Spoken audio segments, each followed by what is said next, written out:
Hello students, कैसे हैं आप लोग। आप देख रहे हैं पीसी इंस्टीट्यूट और आज के वीडियो में हम बात करेंगे क्लास 12 इलेक्ट्रोस्टैटिक्स के बारे में। और इलेक्ट्रोस्टैटिक्स का ये सेकंड वीडियो है। तो इस आज के वीडियो में हम बात करने जा रहे हैं प्रॉपर्टीज ऑफ चार्ज के बारे में।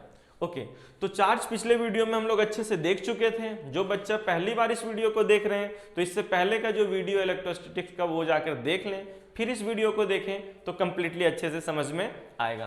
तो प्रॉपर्टीज ऑफ चार्ज के बारे में अगर बात करें तो फर्स्ट प्रॉपर्टी चार्ज का है कि लाइक चार्जेज एक दूसरे को रिपेल करता है और जबकि अनलाइक चार्जेज एक दूसरे को अट्रैक्ट करता है।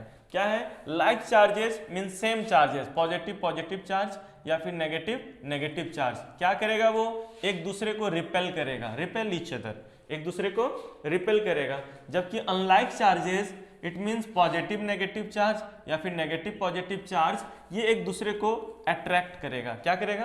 अट्रैक्ट करेगा। तो सेम चार्जेज रहेगा तो रिपल्सन फोर्स लगेगा और अपोजिट चार्जेज रहेगा तो अट्रैक्शन फोर्स लगेगा।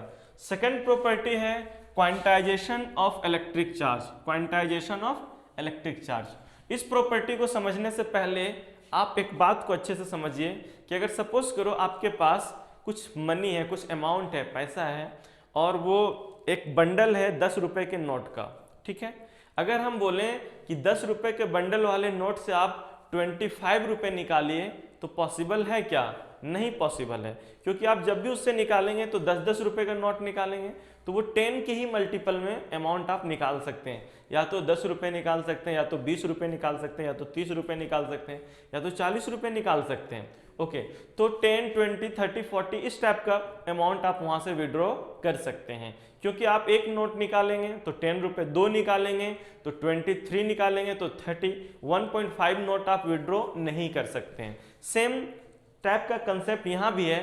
अगर किसी भी ऑब्जेक्ट से इलेक्ट्रॉन को विड्रॉ करने से या इलेक्ट्रॉन देने से चार्ज होता है तो उस ऑब्जेक्ट में या तो आप 1 इलेक्ट्रॉन देंगे, या तो 2 इलेक्ट्रॉन देंगे, या तो 3 इलेक्ट्रॉन देंगे, या विड्रॉ करेंगे तो या तो 1 इलेक्ट्रॉन, 2 इलेक्ट्रॉन, 3 इलेक्ट्रॉन, इस टाइप से विड्रॉ करेंगे। ऐसा नहीं होगा कि 1.5 इलेक्ट्रॉन आप विड्रॉ कर लिए, ऐसा पॉसिबल नहीं है कि आप 2.5 इलेक्ट्रॉन विड्रॉ कर लिए। इसी के बेसिस पे ये प्रॉपर्टी है चार्ज का, quantization of electric charge. Magnitude of all charges found in nature, जितना भी तरह का चार्जेज या जितना टाइप ऑफ चार्ज पॉसिबल है नेचर में, are in integral multiple of a fundamental charge. यानी जो चार्ज है फंडामेंटल चार्ज है इलेक्ट्रॉन और प्रोटॉन का, उसका इंटीग्रल मल्टीपल होगा। यानी आप 5 इलेक्ट्रॉन विड्रॉ कर सकते हैं, 7 इलेक्ट्रॉन विड्रॉ कर सकते हैं, 8 electron, 9 electron, 10 electron, 11 electron, 12 electron. ऐसा नहीं होगा कि आप 10.5 इलेक्ट्रॉन विड्रॉ कर पाएंगे, यानी फ्रैक्शन में कोई इलेक्ट्रॉन विड्रॉ नहीं होगा। तो Q इक्वल टू NE, मतलब कोई भी चार्ज Q है तो हो सकता है कि 10 इलेक्ट्रॉन विड्रॉ करने के कारण वो चार्ज डेवलप हुआ है तो 10 इंटू ई के बराबर मिलेगा। कभी भी ऐसा नहीं होगा कि 10.5 इंटू ई करने से कोई चार्ज मिला, वो चार्ज पॉसिबल होगा ही नहीं। ओके, तो ये था 2 प्रॉपर्टीज। नेक्स्ट प्रॉपर्टी जो चार्ज का है वो है conservation of electric charge. Conservation of electric charge का मीनिंग क्या है कि अगर कोई इलेक्ट्रिकली आइसोलेटेड सिस्टम में जो भी चार्ज रखा हुआ है उसका टोटल सम ऑलवेज कांस्टेंट आएगा। तो सबसे पहले ये समझ लीजिए कि इलेक्ट्रिकली आइसोलेटेड सिस्टम होता क्या है। मान लो कि ये कोई सिस्टम है, यानी इसके अंदर चार्ज पार्टिकल्स है या चार्ज बॉडीज है, और इस सिस्टम के अंदर कहीं बाहर से आप चार्ज इसमें नहीं दे सकते हैं और इसका भी चार्ज को आप बाहर नहीं भेज सकते हैं। यानी जो भी एक्सचेंज करना होगा, जो भी चार्ज का लेन देन कराना होगा, वो इसी सिस्टम के अंदर जो चार्ज है उसी के बीच कराना होगा। तो कंजर्वेशन ऑफ इलेक्ट्रिक चार्ज ये बोलता है कि किसी इलेक्ट्रिकली आइसोलेटेड सिस्टम के अंदर जो भी चार्जेज है उसका सम ऑलवेज कांस्टेंट होता है। ऑलवेज क्या होता है? कांस्टेंट होता है। ऑब्वियसली कांस्टेंट होगा, ठीक है। पहले समझ लेते हैं है क्या, the algebraic sum of electric charges in electrically isolated system always remains constant irrespective of any process taking place. इस सिस्टम के अंदर कोई भी प्रोसेस आप कीजिए, कोई भी चार्ज का लेन देन कीजिए, कोई प्रभाव नहीं पड़ेगा। जैसे यहाँ पे Q1, Q2, Q3, Q4 है, तो टोटल चार्ज जो अलजेब्रिक सम से निकालते हैं वो क्या हो जाएगा, Q1 plus Q2 plus Q3 plus Q4 is equal to 3 coulomb plus 4 coulomb minus 5 coulomb, Q3 minus 5 coulomb है और Q4 1 कूलम है। ऐड करोगे तो 4 और 3 7 और 1 8 माइनस 5 यानी प्लस 3 कूलम नेट चार्ज है। ओके, अब सपोज करो कि हमने Q2 और Q3 को कंबाइन कर दिया, कांटेक्ट में ला दिया। जब ये दोनों को कांटेक्ट में लाया तो नेट चार्ज कितना हो जाएगा, 4 coulomb minus 5 coulomb. Net charge जो ये दोनों को कंबाइन करने से सपोज करो एक कैपिटल Q चार्ज मिला, बॉडीज मिला, जिसका चार्ज जो है वो -1 कूलम है। कितना कूलम है, -1 कूलम है। तो अब नेट चार्ज कितना होगा, तो अब नेट चार्ज हो जाएगा Q1 plus Q plus Q4 is equal to Q1 है 3 कूलम और Q जो है वो -1 कूलम और Q4 जो है वो है +1 कूलम। ये तो कैंसल, 3 कूलम। तो ओवरऑल हमने इस सिस्टम के अंदर कोई चेंजेस भी किया तो भी टोटल चार्ज जो है वो कांस्टेंट आया। यही कह रहा है conservation of electric charge. Okay, जो फोर्थ पॉइंट है वो है एडिटिव नेचर ऑफ चार्ज, यानी किसी भी सिस्टम के अंदर जितना भी चार्ज पार्टिकल है, सब चार्ज पार्टिकल के चार्ज को ऐड करके हम उसका टोटल चार्ज निकाल सकते हैं, जैसा अभी हम इस सिस्टम में किए थे। तो क्या है, the entire electric charge of a system is equal to the algebraic sum of electric charges located in the system। यानी जो टोटल इलेक्ट्रिक चार्ज किसी सिस्टम के अंदर जो भी चार्ज है वो टोटल चार्ज निकालने के लिए वो किसके इक्वल होगा, तो वो algebraic sum of electric charge located in this system के इक्वल होगा। इस सिस्टम के अंदर टोटल चार्ज कितना है, इसके लिए हमने जितना भी चार्ज इसमें था सबको हमने अलजेब्रिक सम कर दिया, तो टोटल चार्ज इस सिस्टम का निकल गया। इसी प्रॉपर्टीज को एडिटिव नेचर ऑफ चार्ज बोलते हैं। एडिटिव नेचर ऑफ चार्ज का दूसरा नेम जो है, it is also known as the law of superimposition of electric charge भी बोला जाता है। यानी एडिटिव नेचर ऑफ चार्ज को हम law of superimposition of electric charge के नाम से भी जानते हैं। ओके, आइए कुछ और इंपॉर्टेंट टर्म्स जान लेते हैं चार्ज के बारे में। तो चार्ज जो है वो ट्रांसफरेबल हो सकता है, चार्ज जो है वो एसोसिएटेड होता है मास के साथ, चार्ज जो है वो कंजर्व्ड इन नेचर है और चार्ज इनवेरिएंट है। क्या है ये चारों का मतलब, charge is transferable means it can be transferred from one body to another body. एक बॉडी से दूसरे बॉडी में चार्ज ट्रांसफर हो सकता है। चार्ज प्रॉपर्टी है फंडामेंटल पार्टिकल्स का। तो जब चार्ज इलेक्ट्रॉन, जो इलेक्ट्रॉन में चार्ज है, प्रोटॉन में जो चार्ज है, तो इलेक्ट्रॉन प्रोटॉन एक बॉडी से दूसरे बॉडी में अगर ट्रांसफर हो सकता है तो चार्ज भी ट्रांसफर हो सकता है। इसीलिए चार्ज जो है वो ट्रांसफरेबल है। Charge associated with mass, it means charge property है इलेक्ट्रॉन और प्रोटॉन का, प्रोटॉन और इलेक्ट्रॉन का कुछ मास है, तो चार्ज जो है वो मास के साथ जुड़ा हुआ है। लेकिन मास के साथ चार्ज हो, जहां मास हो वहां चार्ज हो, ये जरूरी नहीं है। मान लो कोई ऑब्जेक्ट है जिसमें जितना टोटल नंबर ऑफ इलेक्ट्रॉन्स है उतना ही प्रोटॉन्स है, तो उसमें ओवरऑल मास भी है लेकिन नेट चार्ज 0 है, क्योंकि जितना इलेक्ट्रॉन के कारण नेगेटिव चार्ज है उतना ही प्रोटॉन के कारण पॉजिटिव चार्ज भी है और नेट चार्ज 0 है। तो वहां पे मास है लेकिन टोटल मास है लेकिन टोटल चार्ज 0 है। तो इसलिए charge can't exist without mass. Without mass का चार्ज पॉसिबल है नहीं। जहां चार्ज होगा वहां मास होगा, but reverse is not true. लेकिन जहां पे मास है वहां चार्ज हो ये जरूरी नहीं है। नेक्स्ट है conserved property. Conserved property means charge can neither be created nor be destroyed. Charge को ना ही हम क्रिएट कर सकते हैं और ना ही चार्ज को हम डिस्ट्रॉय कर सकते हैं। अगर इनवेरिएंट प्रॉपर्टी की अगर हम बात करें तो चार्ज जो है वो इंडिपेंडेंट होता है वेलोसिटी ऑफ चार्ज पार्टिकल्स का। यानी जिस पार्टिकल्स में चार्ज है उसको कितना भी स्पीड से आप मूव करा दो, उसमें जो चार्ज है उसमें कोई चेंजेस नहीं आएगा। यानी चार्ज जो है वो इनवेरिएंट है। इनवेरिएंट कहने का मतलब ये है कि चार्ज जो है वो इंडिपेंडेंट है पार्टिकल्स के वेलोसिटी पे। ओके, तो आइए अब देखते हैं मेथड्स ऑफ चार्जिंग के बारे में। तो जो फर्स्ट मेथड है चार्जिंग का वो है फ्रिक्शन मेथड।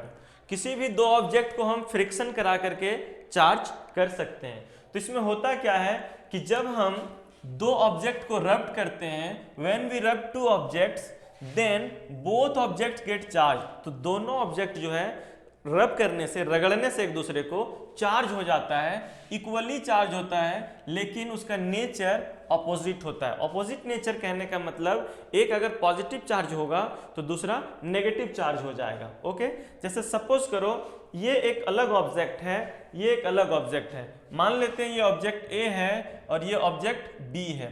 ओके, तो ऑब्जेक्ट ए में इलेक्ट्रॉन्स जो था वो 20 था और प्रोटॉन भी 20 था। तो जितना ही नेगेटिव चार्ज था उतना ही पॉजिटिव चार्ज भी है, तो ओवरऑल इसमें कोई चार्ज नहीं है। और ऑब्जेक्ट बी में पहले 30 इलेक्ट्रॉन था और 30 प्रोटॉन भी था, यानी जितना नेगेटिव चार्ज उतना ही पॉजिटिव चार्ज, तो ओवरऑल इसमें भी कोई चार्ज नहीं है, नो चार्ज। अब इसमें रबिंग करने से, एक दूसरे को एक रगड़ने से 5 इलेक्ट्रॉन ट्रांसफर हो गया। कहाँ ट्रांसफर हुआ? ऑब्जेक्ट ए से ऑब्जेक्ट बी में। तो अब ऑब्जेक्ट ए में जो है नंबर ऑफ इलेक्ट्रॉन्स 20 में से 5 चला गया तो 15 रह गया और प्रोटॉन में कोई चेंजेस नहीं हुआ। तो अब यहाँ पे प्रोटॉन 20 हो गया और इलेक्ट्रॉन 15 है, यानी ओवरऑल यहाँ पे 5 प्रोटॉन ज्यादा हो गया। अब जब भी प्रोटॉन एक्सेस होगा तो ऑब्जेक्ट कैसा चार्ज हो जाएगा? पॉजिटिव चार्ज हो जाएगा। यहाँ पे 5 इलेक्ट्रॉन एक्स्ट्रा आने के कारण ऑब्जेक्ट बी, जिसमें पहले 30 इलेक्ट्रॉन था, अब 35 इलेक्ट्रॉन हो गया, और जिसमें प्रोटॉन 30 था 30 ही प्रोटॉन है, उसमें कोई चेंजेस नहीं हुआ। तो ओवरऑल 5 इलेक्ट्रॉन यहाँ पे एक्सेस हो गया, जिसके कारण ये नेगेटिव चार्ज हो जाएगा। ओके, तो अब ये चार्ज कितना होगा? तो जस्ट क्वांटाइजेशन प्रॉपर्टीज पहले पढ़ चुके हैं। वो क्या होता है? Q इक्वल टू NE के बराबर होता है। तो नंबर ऑफ इलेक्ट्रॉन कितना ट्रांसफर हुआ है, नंबर ऑफ प्रोटॉन कितना एक्सेस हुआ है 5, और एक प्रोटॉन पे चार्ज कितना होता है plus 1.6 into 10 to the power minus 19 coulomb. Multiply करेंगे तो ये 8 into 10 to the power minus 19 coulomb आएगा, और पॉजिटिव नेचर का होगा क्योंकि यहाँ पे प्रोटॉन एक्सेस है। और यहाँ पे जो टोटल चार्ज होगा Q इक्वल टू NE के फॉर्मूला से, तो N का वैल्यू 5 और इलेक्ट्रॉन पे जो चार्ज होता है minus 1.6 into 10 to the power minus 19 coulomb. तो यहाँ पे ओवरऑल चार्ज जो होगा वो 8 into 10 to the power minus 19 coulomb charge होगा, लेकिन इसका नेचर कैसा होगा? नेगेटिव होगा। ओके, तो फ्रिक्शन मेथड से कैसे चार्ज होता है ये हम लोग समझ चुके हैं।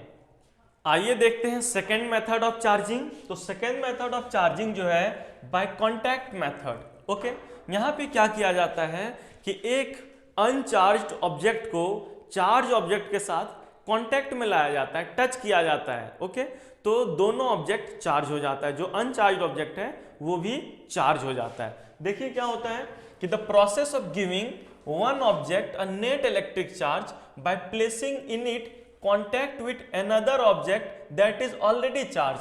मतलब वो प्रोसेस, जिस प्रोसेस के थ्रू हम किसी ऑब्जेक्ट में नेट इलेक्ट्रिक चार्ज देते हैं, कैसे? बाय प्लेसिंग इन इट, उसको उसके कांटेक्ट में ला करके, by placing in it contact, उसके कांटेक्ट में ला करके, वैसा ऑब्जेक्ट के कांटेक्ट में ला करके जो ऑब्जेक्ट ऑलरेडी पहले से चार्ज है।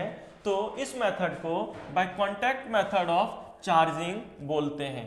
ओके, यहां तक समझ पा रहे हैं? तो इसमें दो इंपॉर्टेंट चीज याद रखना है कि अगर जो ऑब्जेक्ट, जो दो ऑब्जेक्ट को हम कांटेक्ट में ला रहे हैं, अगर वो आइडेंटिकल है, मतलब सेम टाइप का है, सेम मटेरियल का है और सेम शेप का है, बेसिकली यहाँ पे शेप पे जोर देना है। अगर सेम शेप का है तो उसमें इक्वल चार्ज डिस्ट्रीब्यूटेड होगा।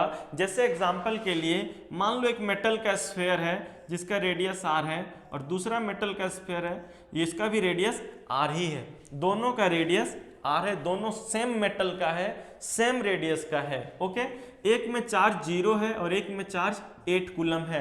दोनों को जैसे ही कांटेक्ट में लाओगे किसी कंडक्टर वायर के थ्रू या फिर टच करो तो दोनों में इक्वली चार्ज डिस्ट्रीब्यूटेड हो जाएगा। तो यहाँ पे हो जाएगा 4 कूलम और इसमें भी चला जाएगा 4 coulomb. Total charge equally distribute हो जाएगा। टोटल चार्ज 8 है, दोनों में इक्वली डिस्ट्रीब्यूट होगा तो 4 हो जाएगा। और जैसे सपोज करो कि ये एक मेटल का स्फीयर है और उसी मेटल का ये भी दूसरा स्फीयर है, दोनों का रेडियस सेम है और दोनों मेटल भी सेम है। एक में 8 कूलम चार्ज है और दूसरे में -4 कूलम चार्ज है। दोनों को अगर वायर से कांटेक्ट कर दोगे तो टोटल चार्ज पहले कितना होगा ये बताओ। 8 कूलम में 4 कूलम माइनस हो जाएगा तो कितना होगा, 4 कूलम होगा। अब ये 4 कूलम चार्ज को दोनों इक्वली डिस्ट्रीब्यूटेड कर लेगा, यानी इसमें भी 2 कूलम और इसमें भी 2 कूलम। तो आइडेंटिकल चार्ज बॉडीज अगर रहेगा तो चार्ज जो है वो इक्वली डिस्ट्रीब्यूट हो जाएगा।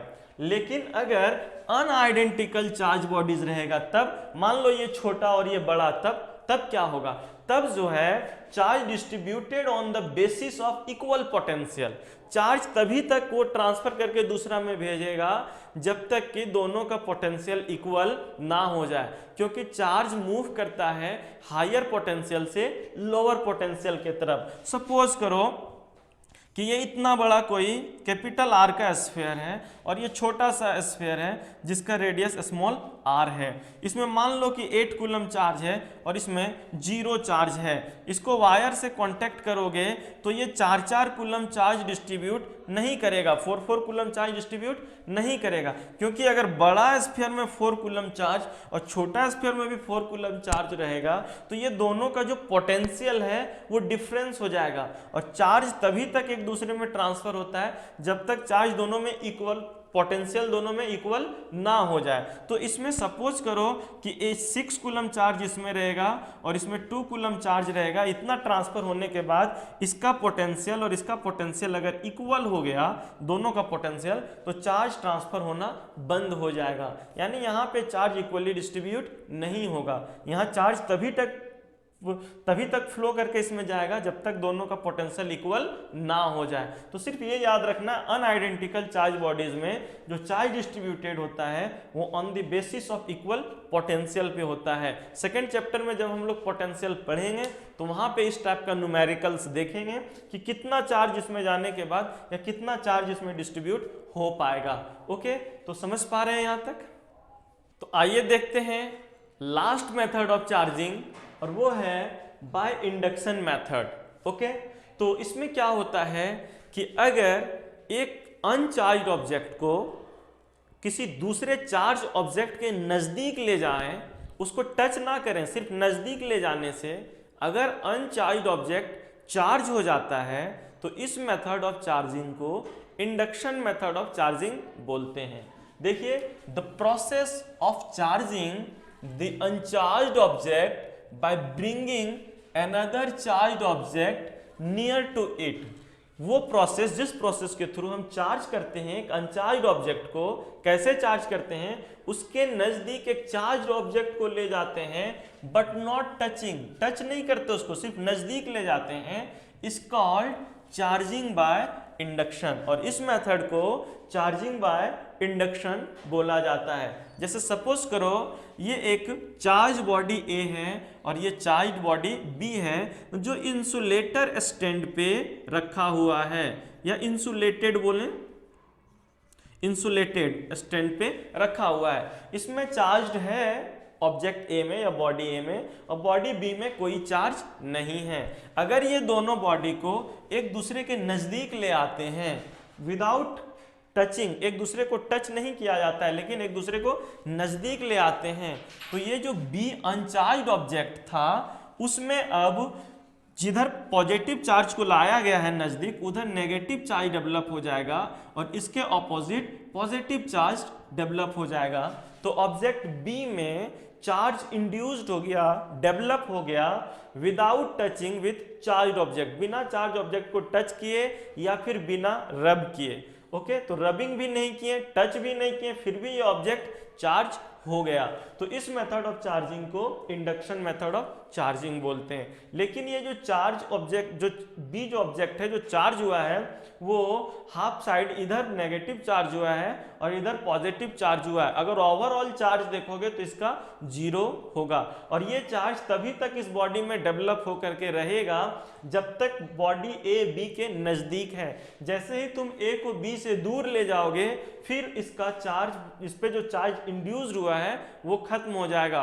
ओवरऑल अभी भी इसमें चार्ज जो है वो 0 ही है। अगर इधर के नेगेटिव चार्ज और इधर के पॉजिटिव चार्ज को ऐड करोगे तो टोटल चार्ज 0 ही होगा। तो यहां तक था प्रॉपर्टीज ऑफ चार्ज और मेथड ऑफ चार्जिंग के बारे में। तो अगर ये वीडियो आपको अच्छा लगे तो इसको शेयर कीजिए और हमारे चैनल को सब्सक्राइब कीजिए ताकि आपको न्यू वीडियोस का अपडेट्स मिलता रहे। Okay, thanks for watching this video.